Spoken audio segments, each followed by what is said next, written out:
aħna rridu relazzjoni ġdida, aħna ser immexxu bidla, viżjoni li l-iskop ewlieni tagħha ikun li nirrispondu iva. Aħna rridu relazzjoni ġdida fejn gvern nazzjonalista ser iħalli ambjent aħjar billi nsibuh is-sena d-dieħla.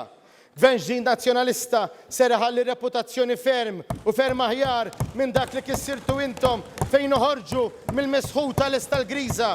Iva, gvern ġdid nazzjonalista ser ikun imexxi soċjetà aktar ġusta, aktar b'saħħitha.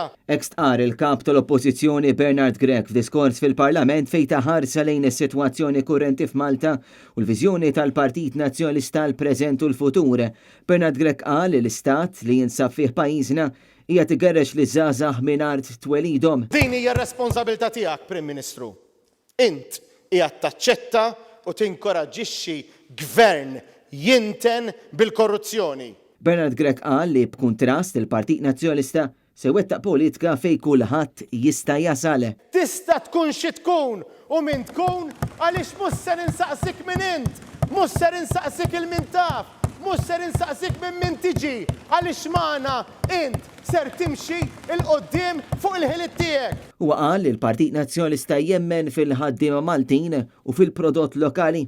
Il-bidla b'viżjoni li jrid il-Partit Nazzjonalista hi intiża anki sabiex tgħin u ssaħħaħ l-intrapriża lokali f'Malta. U li anki twassal lil diversi kumpaniji sabiex jibdew jesportaw aktar lejn swieq barranin. Dwar l-edukaturi u l-ħaddiema tas-saħħa l-kap tal-Partit Nazzjonalista għal il-politika tal-Partit Nazzjonalista se tibqa' tkun waħda li tinkoraġġixxi il dawn il-professjonijiet. Għalina l-istudenti qegħdin biex ninvestu fikom, qegħdin biex timxu l-qoddim, qegħdin biex tavvanzaw, qegħdin biex magħkom imbagħad javvanza il-pajjiż. Gvern ġdid nazzjonalista, flok jonfoq 6 miljuni bonus lil Ramtu Muluri, 6 miljuni u dan ma għamel xejn, Ħlifa għamel għata ħuttab, jagħtihom u nagħtuhom lin-nersis tagħna. Fid-diskors tiegħu il-kap tal-Oppożizzjoni fakkar kif l-użu tal-kannabis ilu snin li ma baqax reat punibbli bħabs. U tibqgħux tippruvaw tgħaddu n-nies biż-żmien. Id-dekriminalizzazzjoni tad-droga, tal-mariħwana, ilha li għaddiet, ilha li daħlet fil-pajjiż 6 snin u din il-liġi mhijiex fuq hekk.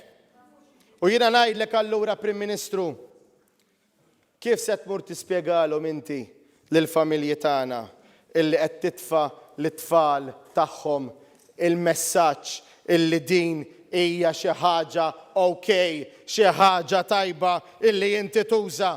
Il-PN jikkonsulta, jisma' mill-esperti, jiltaqa', jiddiskuti, sa dan it-tant jitkellem u fl-aħħar iva joħroġ pożizzjoni waħda li hija komuni. Bernard Grech għalaq id-diskors tiegħu billi fakkar li hu jibqa' impenjat li l-flus li nsterqu mill-kontijiet tad-dawl u l-ilma se jkun qiegħed iroddhom lura u li l-politika tal-Partit Nazzjonalista se tkun mibnija fuq l-onesta u l-ġustizzja soċjali.